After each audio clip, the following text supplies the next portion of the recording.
Took a while, but I'm finally up to date in the manga, so let's jump right into it. Takamichi Hanagaki is a store attendant in his late 20s living the rough life. After being pushed in front of a train, he's somehow sent 12 years into the past, into his middle school body. He tries to take this opportunity to utilize his future knowledge and become the big man on campus, but that doesn't work out too well for him. After shaking a little boy's hand, he's sent back to the future and meets the future version of that little boy in question, whose name is Naoto. Naoto was supposed to die in the future, but due to Takamichi's meddling in the past, he survived. Now Naoto tasks Takamichi in saving his sister Hinata, who also died, and also happens to be Takamichi's old middle school girlfriend.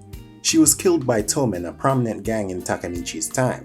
So all Takamichi has to do is go back into the past and prevent two of Tomen's leaders from ever meeting and forming the gang in the first place. Yeah, it gets complicated, I know, but such is the nature of time travel stories. It doesn't go too deep into the why the time travel thing happens, just how it works. Less Doctor Who and more Life is Strange. I love how they use time travel in the story though. The majority of an arc is spent in the past, with Takamichi only going to the present to see the result of what he did, marking the end of an arc. It gives me a similar feeling to the end of a One Piece arc, where the world reacts to what the Straw Hats did at the end of the arc.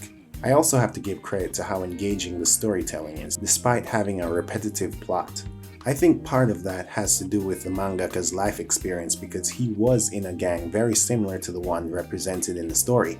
As for the characters, they're all interesting in their own way, and for the most part well developed, but only Takamichi has any significant character progression. Takamichi is one of those characters that's quick to tears and isn't particularly strong, which is why some people put him in the category of useless main characters, especially the people that only watch the anime. But it really is that old cliche of he's strong because he never gives up despite really wanting to. Even Mikey, arguably the strongest fighter in the story, considers Takamichi strong and himself weak because, as he puts it, real strength comes from being able to overcome yourself.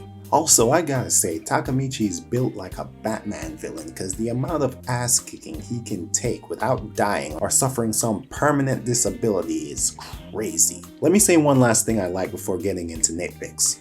These stakes, I can feel them.